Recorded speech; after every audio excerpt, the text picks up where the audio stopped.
السلام علیکم دوستو، میں ہوں محمد احمد رضا اور آپ دیکھ رہے ہیں میرا یوٹیوب چینل۔ دوستو امید کرتا ہوں کہ آپ خیریت سے ہوں گے اور آج ہم سنیں گے رمضان المبارک کی شان۔ تو آئیے شروع کرتے ہیں آج کی اپنی ویڈیو کو۔ اللہ عز و جل کے محبوب دانائے غیوب منزہ عن العیوب صلی اللہ تعالی علیہ وآلہ وسلم کا فرمان تقرب نشان ہے کہ بے شک بروز قیامت لوگوں میں سے میرے قریب تر وہ ہوگا جو مجھ پر سب سے زیادہ درود پاک بھیجے۔ صلو علی الحبیب صلی اللہ تعالی علی محمد صلی اللہ علیہ وسلم۔ پیارے پیارے دوستو، خدائے رحمان عز و جل کا کروڑا احسان کہ اس نے ہمیں ماہ رمضان المبارک جیسی عظیم الشان نعمت سے سرفراز فرمایا۔ ماہ رمضان کے بابرکت مہینے کے فیضان کے بھی کیا کہنے، اس کی تو ہر گھڑی رحمت بھری ہے۔ اس مہینے میں اجر و ثواب بہت ہی بڑھ جاتا ہے۔ نفل کا ثواب فرض کے برابر اور فرض کا ثواب 70 گنا کر دیا جاتا ہے۔ بلکہ اس مہینے میں تو روزہ دار کا سونا بھی عبادت شمار کیا جاتا ہے۔ عرش اٹھانے والے فرشتے روزہ داروں کی دعاؤں پر بھی آمین کہتے ہیں، اور ایک حدیث کے مطابق رمضان مبارک کے روزہ دار کے لیے دریا کی مچھلیاں بھی افطار تک دعائے مغفرت کرتی رہتی ہیں۔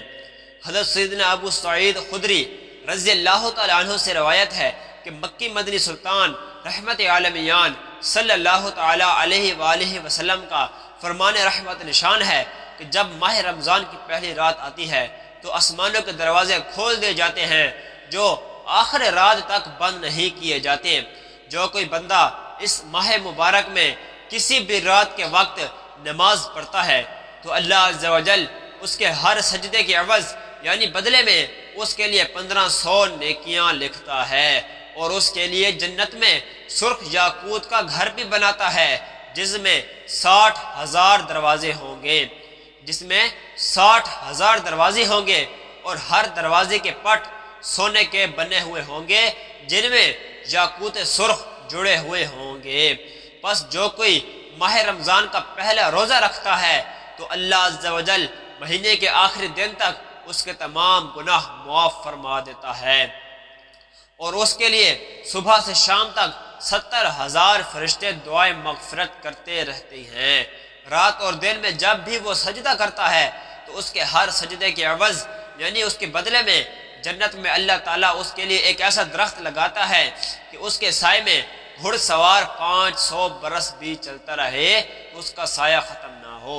یعنی اتنا بڑا درخت اللہ عز و جل جنت میں ہمارے لیے لگائے گا۔ سبحان اللہ عز و جل۔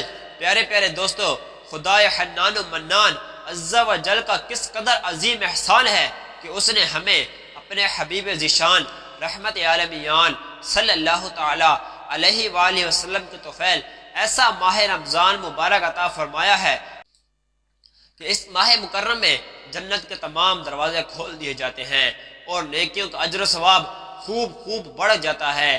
بیان کردہ حدیث کے مطابق رمضان المبارک کی راتوں میں نماز ادا کرنے والے کو ہر ایک سجدے کے بدلے میں 1500 نیکیاں لکھی جاتی ہیں، نیز جنت کا عظیم و شان محل۔ مزید برآں اس حدیث مبارک میں روزہ داروں کے لیے یہ بشارت عظمیٰ بھی موجود ہے کہ صبح اور شام تک 70,000 فرشتے ان کے لیے دعائیں مغفرت کرتے رہتے ہیں۔